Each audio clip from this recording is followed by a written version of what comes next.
a presentation of another source of renewable energy called hydrogen power plant, presented by the following presenters. So what is hydrogen power plant? Hydrogen power plant is a concept designed for a new widespread source of electricity. Essentially, it is a facility that uses hydrogen to produce electricity. Hydrogen is a chemical element. It has a symbol H and atomic number 1. It is the lightest element, and at a standard condition, it is a gas of diatomic molecules with the formula H sub 2. It is colorless, odorless, tasteless, non-toxic, and highly combustible. So, dito naman po tayo sa working principle of hydrogen power plant. Large tank of liquid hydrogen ay magbibigay supply sa thousands of hydrogen fuel cells na ang mga fuel cells na to ay solid structure na nagko-contain ng electrolyte fluid at two terminals na katulad ng isa. Ang hydrogen at ang oxygen ay nagsasama at mayroong itong electrolyte na nagpo-produce ng electrical charge and water as a byproduct. Ang kuryente ay mananatili sa baterya at kapag ito ay kailangan ay agarang itong ipapadala sa local power grid just like any other type of power plant. Electrolyte. Ang electrolyte po ay isang chemical compound na nagko-conduct ng electricity. Ang electrolyte po ay nag-changing into ions kapag ito po ay natutunaw o nade-dissolve into a solution.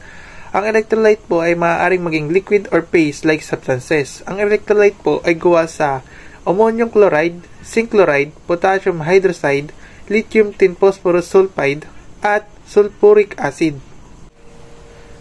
Anode.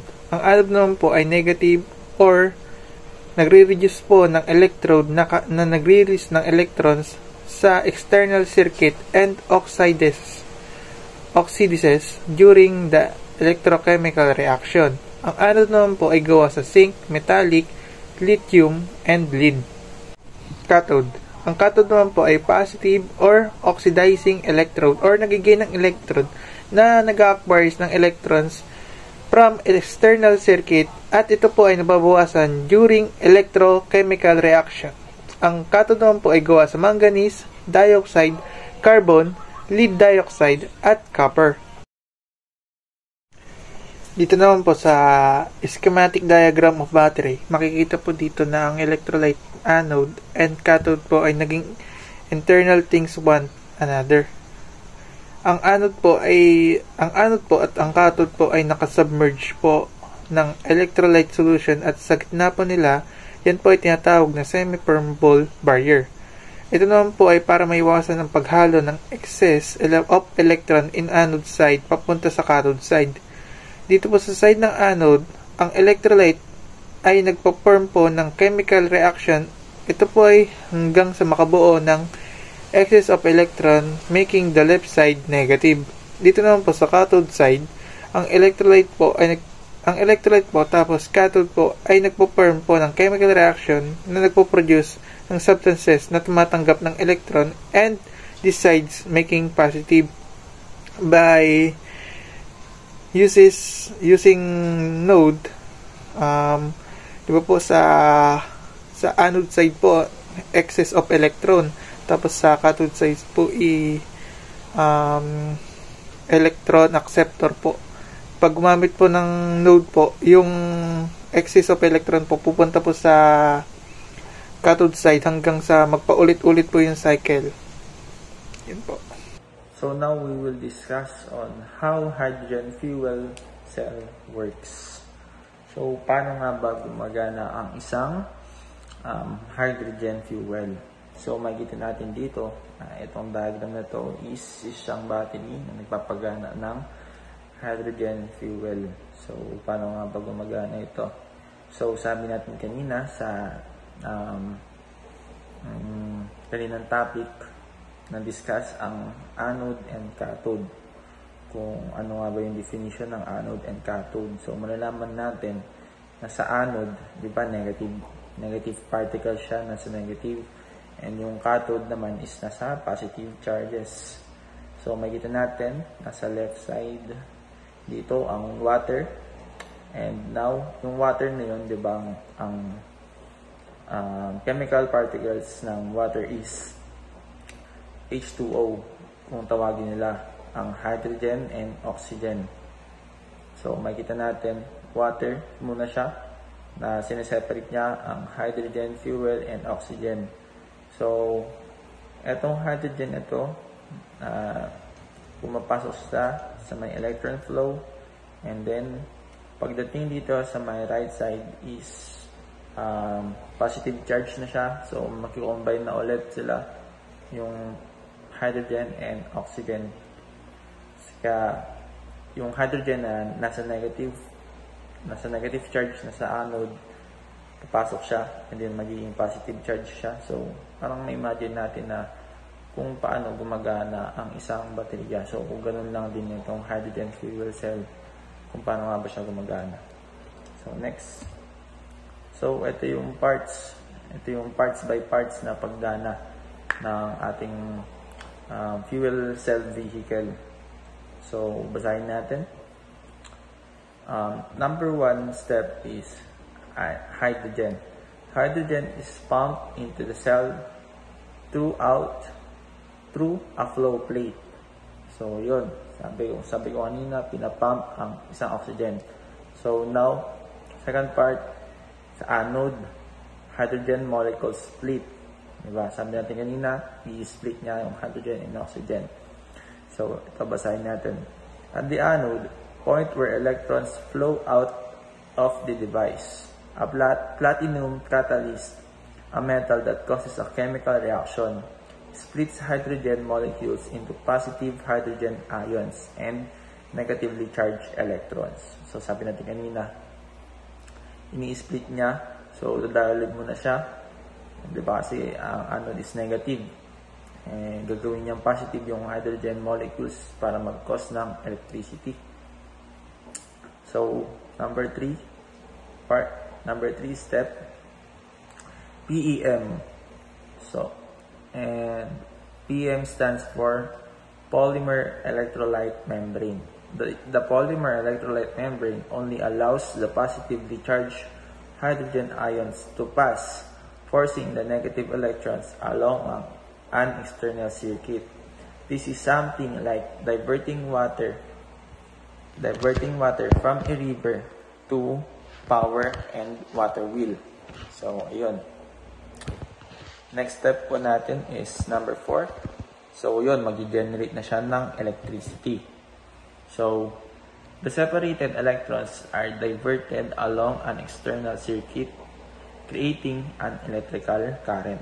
So, yun nga, sabi natin kanina na ang hydrogen fuel is magpapagana siya ng kuryente kapag dumalo siya sa may anode part, which is negatively charged. Then, nadalo siya maging positive, mapupunta na siya. So, sa cathode. So, yun, ma-explain pa natin siya. So, eto, number 5 step, oxygen. Outside oxygen is pumped into the cell through a flow plate. So, yun. May isa na namang flow plate na nagpapump ng oxygen sa isang part. So, number 6, cathode. Molecules combine another catalyst at the cathode, point where electrons enter a device. So, yun. Meron na naman daw isang molecules na papasok sa may cathode. So, basahin natin. Causes the negatively charged electrons and positively charged hydrogen ions to combine with oxygen to form water. 2 hydrogen molecules plus 1 oxygen molecules. So, this is what they call H2O. So, yun.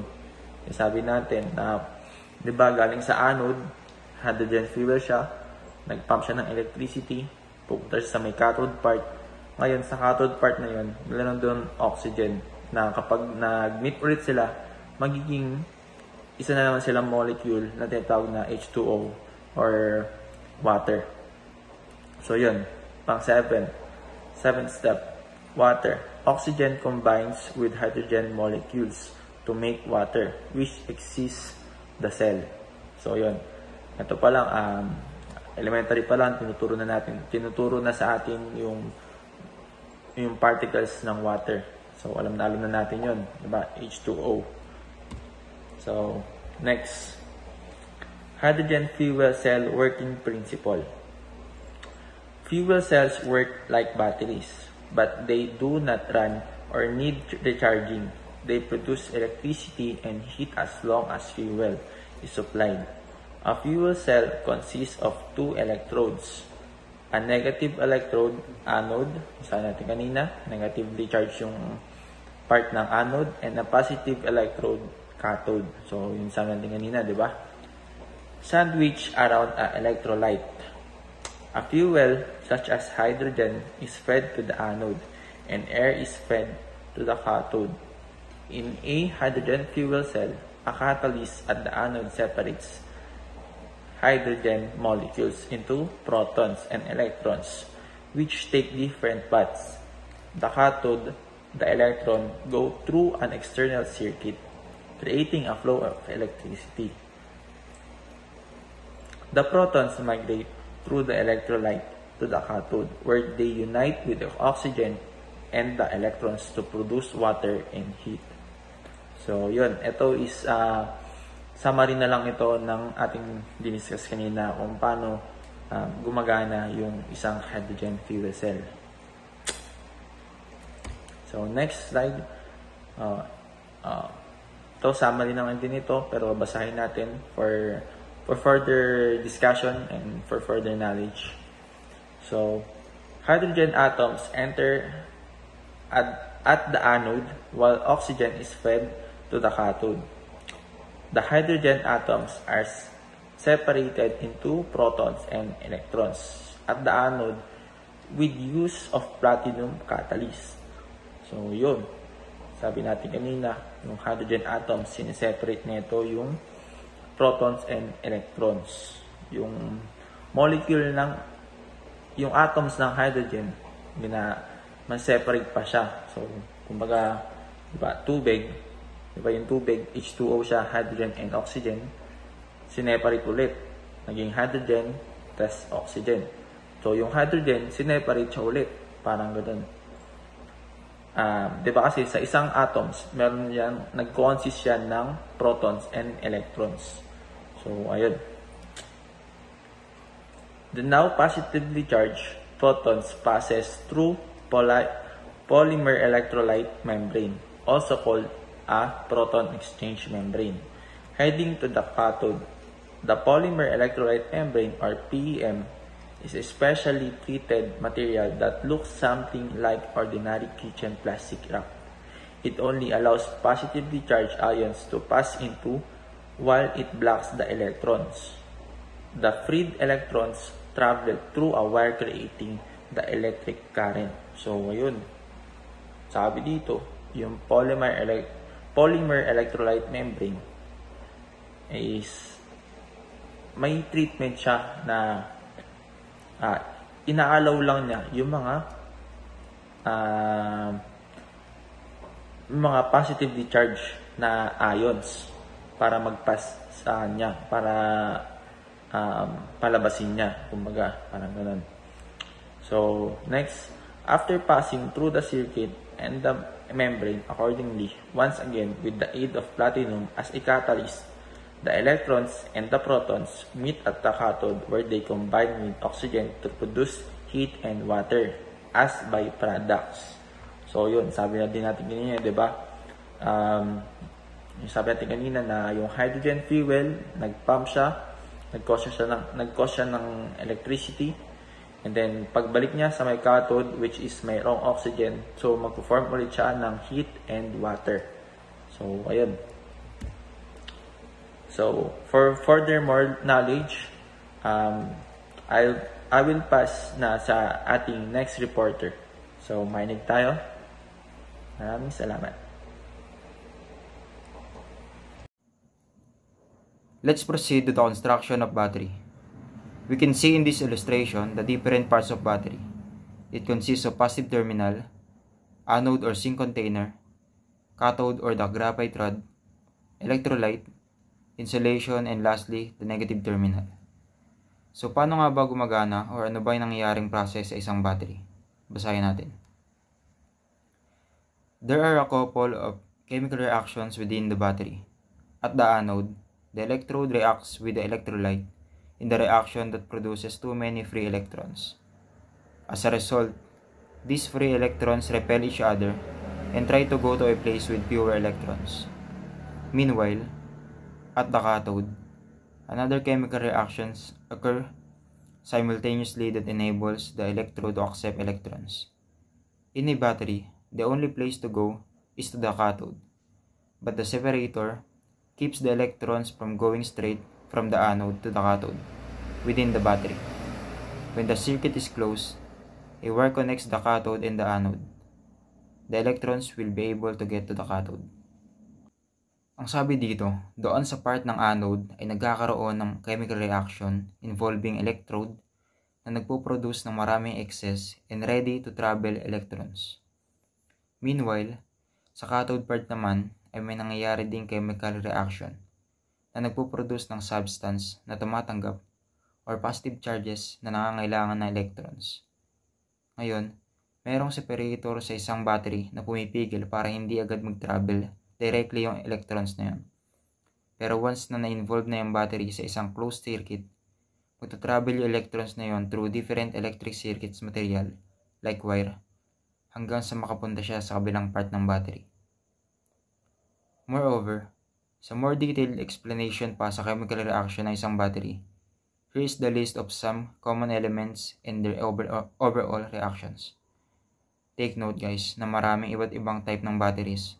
So, iba-iba rin yung chemical properties at reactions nila. Itong examples na pinakita sa presentation is merely for zinc-carbon batteries lang. So, let's proceed to this topic. In this figure, makikita natin na dito sa left side is yung dalawang tangke na nagsisilbing supplier. Yung isa is yung hydrogen tank na nagsusupply ng anode. At yung isang tangke naman is yung oxygen tank na nagsusupply ng cathode. And as you can see, ito yung process nila or niya to produce warm water. Fuel cells have several benefits over conventional and combustion-based technologies currently used in many power plants and passenger vehicles. Hydrogen is a very efficient fuel source capable of producing more energy per pound of fuel gasoline. This means that an equal-sized tank of hydrogen fluid would give a vehicle a greater range or more than power when filled with gasoline in an internal combustion engine. Fuel cells have much lower emissions than combustion engines. Hydrogen fuel cells emit only water, so there are no carbon emissions and no air pollutants that create smog and cause health problems at the point of operation. Also, fuel cells are quiet during operation as they have fewer moving parts. So, sabi dito na marami raw ang benefits ng mga fuel cell gaya ng makabuluhang bentahe kaysa sa traditional na mga technologies na nakabatay sa pagkasunog. Ginagamit din ito sa maraming power plant, lalo na sa mga pampasaherong sasakyan. Sabi rin na ang mga fuel cells ay may mababang emission kaysa sa combustion engine. Ang mga hydrogen fuel cells lamang ay nagbibigay ng tubig, kaya walang carbon dioxide emissions or air pollutants na lumikha ng smog at di magdudulot ng kahit anumang problema like yung sa ozone layer, ganon, magkakaproblema. Let's proceed to this next slide. Hydrogen production through methane. About 95% of hydrogen used today is produced by process called stream reforming separating hydrogen atoms from carbon atoms in methane. This process is expensive and releases greenhouse gases, which contributes to global warming, thereby canceling out any benefits to the environment. So, sabi is, humigit kumulang 95% ng hydrogen na ginagamit ngayon ay ginawa ng isang proseso na tinatawag nating stream reforming. Take note to that ha. Ito yung naghihiwalay ng mga atoms sa hydrogen mula sa mga atoms ng carbon, methane. Hydrogen production through water. The other production method is electrolysis, which separates hydrogen from water. The downside is that it's expensive, mahal daw. For hydrogen to reach its full potential as an energy source, scientists need to figure out of a way to produce inexpensively from clean, renewable sources. So, ano nga ba sabi dito? Para daw maabot natin na yung potential ng hydrogen bilang pinagmumula ng energies, kailangan ng mga scientists na makaisip na paraan na makagawa ito ng mura mula sa malinis at sa mga bagong pagkukunan siguro nito. Dito tayo sa cost. The cost of fuel cells can be high given the use of platinum as of the largest component materials. However, there is a work underway to find platinum catalyst approaches. Sinasabi lang dito na ang halaga ng isang fuel cell ay maaaring mataas dahil sa paggamit ng platinum bilang isa sa pinakamalaking sangkap ng isang materyales. So, dumako po tayo sa another reason why hydrogen power plant hasn't gone mainstream. So, another reason po is because of hydrogen storage. So, bakit? Una po kasi sa lahat, ang hydrogen ay may low energy density. That's why nahihirapan po ang ating mga scientists kung paano nga ba may store ito sa isang lalagyan. So, ang mga ganitong klase po kasi ng fuel source is dapat ay naka-store sa mga heavy duty tank or yung mga sobrang lalaking tank para ma-preserve pa rin at viable pa rin ito kapag gagamitin na. As of now daw po kasi yung mga ganitong klaseng heavy duty tanks is wala pa rin major manufacturer to produce this kind of tank ng maramihan. And hanggang ngayon, nasa stage pa rin daw po ng prototyping na kung saan nagta-trial error pa rin po sila para makagawa ng mas suitable para sa hydrogen. That's why nahihirapan silang i-store this kind of fuel source. So, dumako naman po tayo sa another reason ulit is yung hydrogen leak. During this operation po kasi ng hydrogen power plant, syempre hindi po natin maiiwasan na magli-leak or tatagas at kumalat ito sa ating kapaligiran. At worst, pumunta po sa ating ozone layers, nasisira at makakapagpaliit dito. At alam nyo ba na mas malala pa ang deflection ng hydrogen kumpara sa CFC o yung chlorofluorocarbon. That's why hydrogen power plant hasn't gone mainstream. So next po tayo, dumako po tayo sa latest development ng hydrogen power plant. Ang una po dito, ang Long Ridge Energy Generation Project sa Ohio River, USA. So malapit na po itong matapos sa ngayon. So ito daw po ay nagpo-produce ng 485 megawatts at ito daw po ay gumagamit lamang ng 5% green hydrogen. So hindi pa po siya fully 100% ang gumagamit ng hydrogen. So we can say that this hydrogen power plant is still as exploration stage or mas pina-perfect pa po nila yung power plant na ito. So another latest development po tayo sa ang pangalan naman po niya is Siemens Energy na nagkakalaga po ng 170 million euro at ito po ay nasa part ng French Guiana. This hydrogen power plant is offer a very little capacity of fuel source kasi nga magpuproduce lamang po ito ng 3 megawatts power cell, so mababa pa rin po. Makikita po natin sa mga ganong stage na hindi pa malaki yung napoproduce na power cell or fuel cell is still nasa trial stage pa rin po siya ng using this kind of energy. As of the conclusion naman po, this kind of power plant, developer and researcher of hydrogen power plant still have a lot of work to be done in order to be perfect and manageable this kind of power plant. That's for all for hydrogen power plant. Thank you for listening.